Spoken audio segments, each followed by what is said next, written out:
You are listening to the Political Periscope, a weekly podcast brought to you by Radio WNET. Interviews on international politics, security, geopolitics, economy, and more. Every Thursday at 7 p.m. Today's guest of the Political Periscope, Janusz Bugajski, a senior fellow at the Jamestown Foundation in Washington, D.C.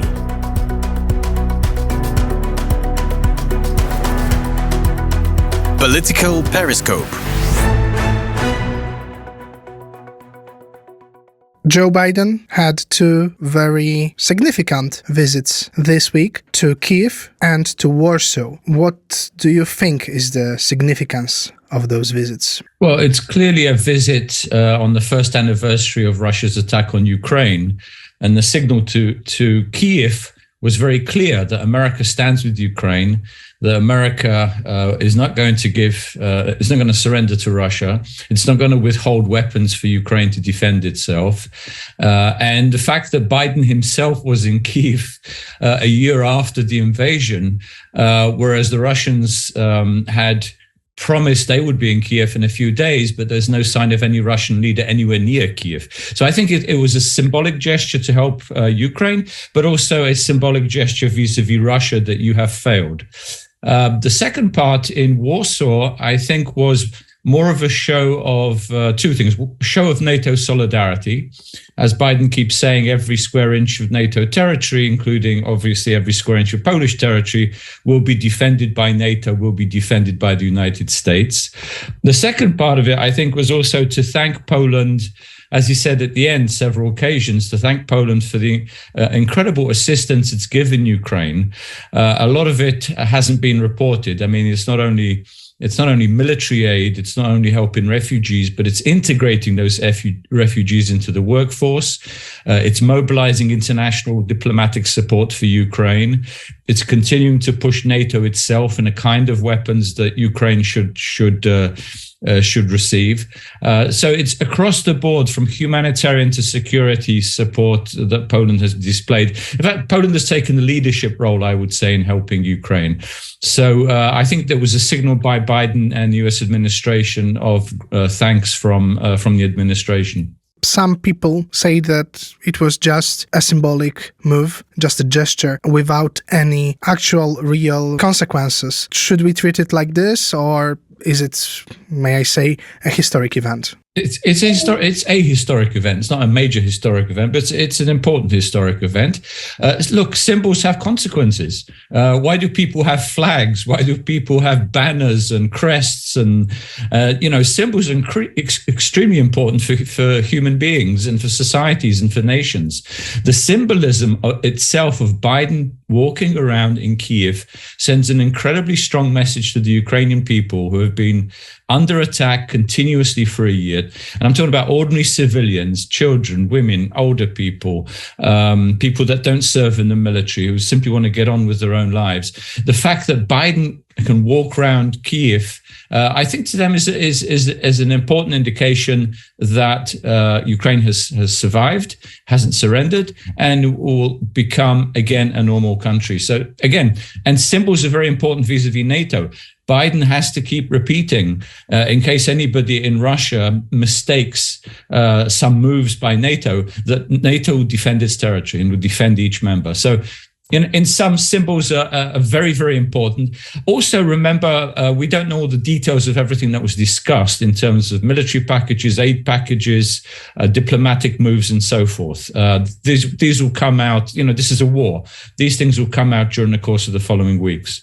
The commitment of President Biden and I think most of the Democrats and many Republicans also, the commitment to aid for Ukraine seems rock solid. But there are some parties, some factions in the US, especially Trumpists, that seem to be rather against.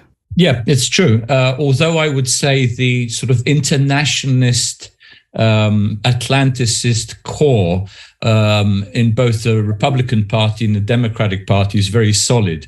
We see this in the Senate in particular. I think the Senate is probably the most important institution other than the presidency in the United States. And the Senate has consistently, even throughout the Trump period, has consistently voted for expanding NATO, expanding the military, reinforcing the defense budget, and of course, assisting Ukraine. In fact, there are some Republican voices in the Senate that have criticized Biden for not supplying enough assistance to Ukraine. People like Lindsey Graham and other sort of long-term internationalist Republicans. There are, as you say, though, factions in both parties that would oppose supplying Ukraine with the kind of weapons that it's received. Most importantly, as you said, Trumpists or some of the more extreme MAGA people, Make America Great Again people, particularly in the House. In the Senate, they don't really have much of a say, much of a voice. But there is a faction in the House that actually helped McCarthy, the Republican speaker, to actually become the Speaker of the House, because their small minority made the Democrats into a majority. They are outspoken against assistance to Ukraine, but I think it's done more on a partisan basis rather than a question of national security. I think a lot of these people are novices, they're populists, they don't understand what's at stake here in Ukraine, what's at stake in Poland, what's at stake in Europe. The Democrats, to be fair, on the other side, there's a group of progressives, some of them quite radical, who also would like to cut aid to Ukraine and engage in so-called peace talks with Moscow.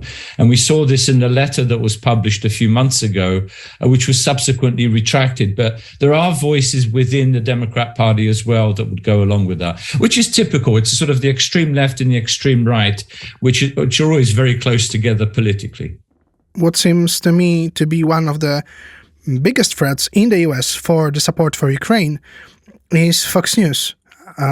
They literally repeat some of Kremlin's propaganda, especially Tucker Carlson. Why? Why? Because Tucker Carlson, anything that the government does is bad. This is such incredible polarization that we see evident, not everything in Fox. There are actually Fox reporting on elections and foreign policy is very good. You're talking about these opinion shows. And Tucker Carlson is the worst offender. He has the most sort of pro-Moscow, pro-Russian show probably on television. But I think a lot of that is the fact that it's supposed to appeal to the MAGA core of Trump's base, so that anything that Biden does, anything that the Democrats do is supposedly bad. Which gets them into a mess, actually, in some cases. But here, I think what they're doing is trying to bring focus on all the problems that America has and that they think that Biden is not resolving, but is spending money on international questions that shouldn't really concern us. This is a sort of isolationist populist stream that's always existed in American politics. It's usually a minority stream. Trump actually brought it more to the forefront because of his own personal popularity. He brought this populist stream to a wider audience, this isolationist stream. It's died down because he did lose the elections. And Fox itself, we'll see, actually, it's going to get interesting because now we're entering the presidential election season later this year, next year. People are already announcing their candidacies for the Republican primary. And that's going to get interesting who Fox is going to support, whether there's going to be any more moderate Republicans or whether the Trump himself or some of the Trumpites who may actually stand also are going to prevail. But again, I would say it varies. I mean, there are some, people like Hannity and Tucker Carlson are very pro-Trumpist, but there are other voices in Fox that I think are less so. A lot would depend, of course, on the owners, on Murdoch, and how far they would want Fox to go in supporting a populist platform.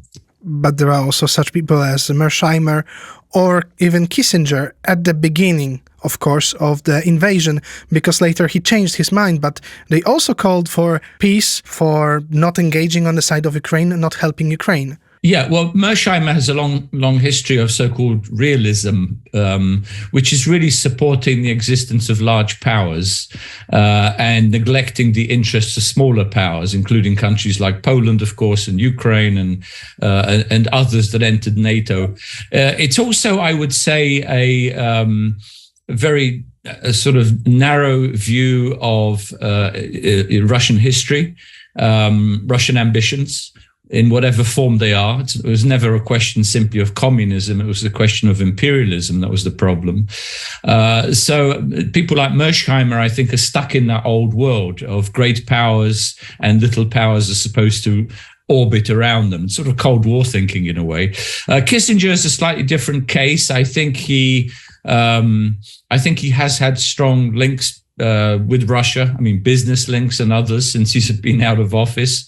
He's always had this idea that Russia can be transformed into some sort of cooperative partner of the United States. But I think the nature of the war in Ukraine has probably convinced him that that isn't feasible anymore. But, you know, again, Kissinger isn't a major player in American politics or even in American public opinion or political opinion. Mearsheimer has a certain following amongst the so-called realists, which are both leftist and rightist again. But again, it seems to be increasingly detached from the real world. During the Munich Security Conference, Wang Yi, the foreign minister of China, pointed to the US, accusing it of stealing the benefits of international trade, and, well, not explicitly, but rather seemed to regard the US as a hostile nation towards China. Is it true? Is the US hostile towards China? The US, and I think here both parties are in agreement, view China as the primary adversary of the United States globally, not just in the Far East, but increasingly in other parts of the world. Even under Trump, the national security doctrine that was issued early on in the Trump administration identified two major adversaries for the United States: Russia, which is a declining power, and China, which is a rising power. To what degree it's going to rise in the next few years, we're not sure because of its own economic problems and potential social unrest. Nevertheless, I would say yes, the US does view China as a major adversary, not a direct yet military competitor as we see with Russia in Europe. If, however, China were to try to stage an attack on Taiwan, similar to what Russia has done with Ukraine, that would bring a direct conflict, I would say, direct military conflict between China and the United States. And the Chinese, unlike the Russians, tend to be a lot more careful. I would say they plan for the long term. Nobody's going to remove the Communist Party or the leadership of the Communist Party except, the Politburo itself. Whereas in Russia, you never know with the brewing power struggles who's going to be next in line. So they have less to fear politically. But also, I would say China does not want to engage in an all-out war with the United States because that would really damage its economy. And it is dependent not just on the United States, but also on European markets for its economic growth, for its trade and so forth. So, yeah, China is a long-term adversary, and there are some policy advisors who say over the next few years, it's almost inevitable that there will be a military conflict with China somewhere. But all the more reason that we need to make sure that Ukraine defeats Russia, because that will also weaken the Chinese position. Again, we talked about symbols. That will send a very strong message to China that if you attack Taiwan, you're going to suffer the same consequences as Russia is in Ukraine. The Chinese-American struggle for influence also is visible here in Europe, especially in Central Europe. This is probably why Donald Trump decided to support the Free Seas Initiative. But Joe Biden seems a bit more reluctant towards this project. Is his administration really less supportive of the Free Seas Initiative, or it was just an impression? I don't think it's less supportive. I think there is so much going on now with the war in Ukraine and helping Poland and other countries militarily to help build up their defenses against any potential Russian assault in the future, that there hasn't been enough attention to 3C's initiative. But you're going to have a huge question over the coming years after the war in Ukraine, after Ukraine liberates its territory, of reconstructing Ukraine, economic reconstruction.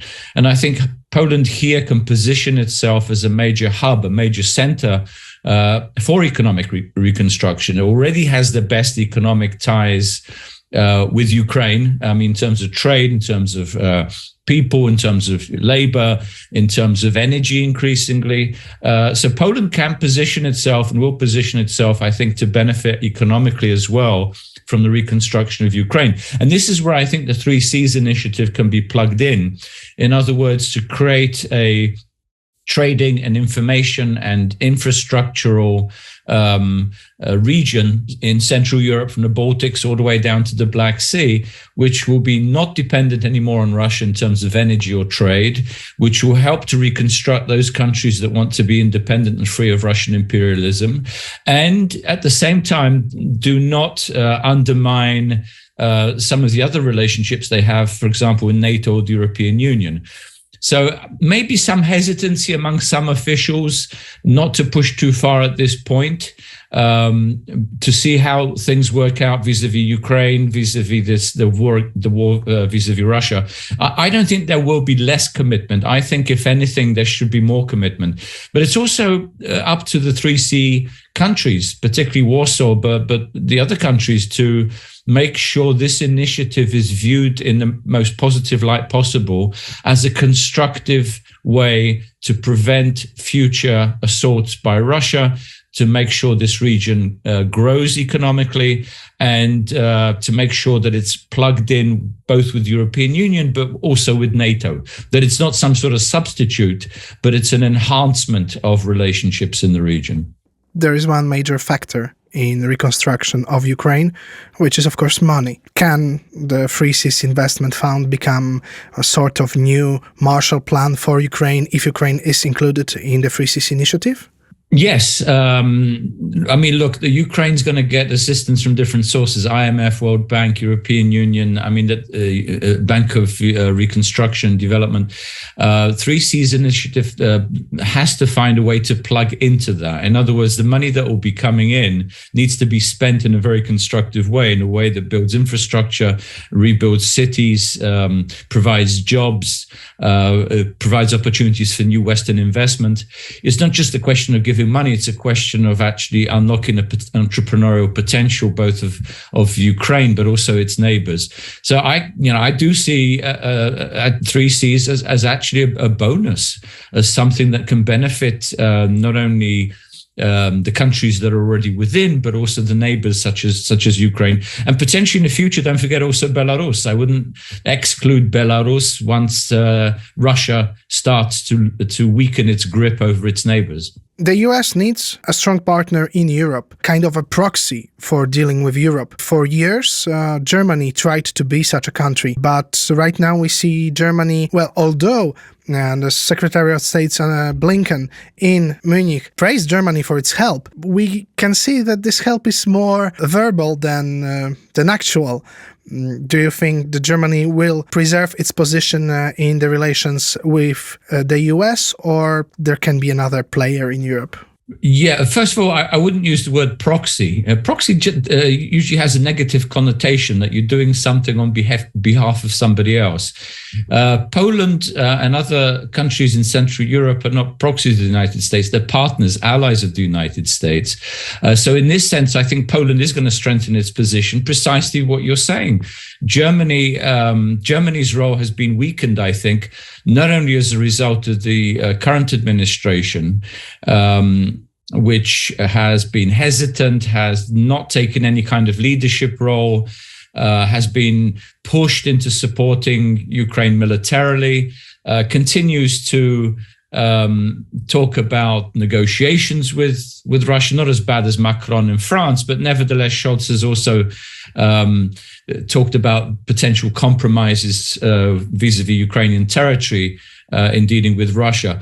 Germany's role, I think, for many years has been weakening, and I think what this war has also unearthed is the high degree of corruption in German official circles vis-a-vis Russia. It always makes me, this hypocrisy of the German government continuously claiming that the Balkan countries are corrupt, East Balkan, West Balkan, whereas their elites have been completely corrupted by Russia in terms of energy, in terms of trade, in terms of political influence. So I think Germany has lost that, how can I put it, that gravitas, that role that it had in Europe under American protection for so many years. And remember, Germany was only an ally because it was beaten. It was not a voluntary ally to begin with. This was a country that was beaten because it started World War II and perpetrated all the atrocities in Europe. And thanks to America, Germany lost. The country was occupied. Then it became an ally. And then it was helped through a Marshall Plan to develop its economy. So now Poland, I think, naturally becomes the anchor of transatlantic security for the United States. In fact, my new book, which I'm starting, is going to focus on Poland's role in the region and in its relationship with the United States. And I think Poland over the coming years, as a result of the war in Ukraine, as a result of a weakening Germany, as a result of, let's say, America's commitment to engagement with Europe, I think Poland is going to come out a much stronger player. I would say even a pivotal strategic anchor for the United States and for NATO in Europe. Very briefly, to finish, when will the war end and what will be the outcome? Well, nobody, I think, knows exactly when the war will end. There are various voices saying that by the summer, the Ukrainian forces will have the capability to regain all of their territory, or at least the Donbass, and possibly isolate Crimea to such a degree that Russia is completely weakened militarily in the peninsula, and then will be subject to fresh Ukrainian attacks later. I can't give you a deadline, but if you listen to some of the Ukrainian intelligence chiefs who occasionally give interview, they think they compare it to a football game. They say a football game which is 90 minutes, we're about 70 minutes into the game and the score is 1-1. But we're about to mount some major attacks over the coming months in the last 20 minutes. And if you sort of iron that out into a timetable, they're talking about the end of summer as being the culmination of this war. So Ukraine will regain all its territories? Ukraine, I think, will regain most of its territories. Again, I don't like to predict that into that much of a detail. Obviously, Ukraine is committed to regaining all of its territories. Whether they'll regain all of its territories by the summer, we don't know. There's another factor which needs to be borne in mind. Will Ukraine come under pressure at some point? Because Russia will be seen to be losing, and Ukraine will be pushed into some sort of negotiating format over the future of Crimea. That is another possibility that I wouldn't exclude. And this is why I think countries like Poland and the Baltic states and Romania and others have to keep pushing the rest of NATO to acknowledge that this war is not over until Crimea is part of Ukraine again. Thank you very much. Thank you. This was The Political Periscope. The podcast is released every Thursday at 7 p.m.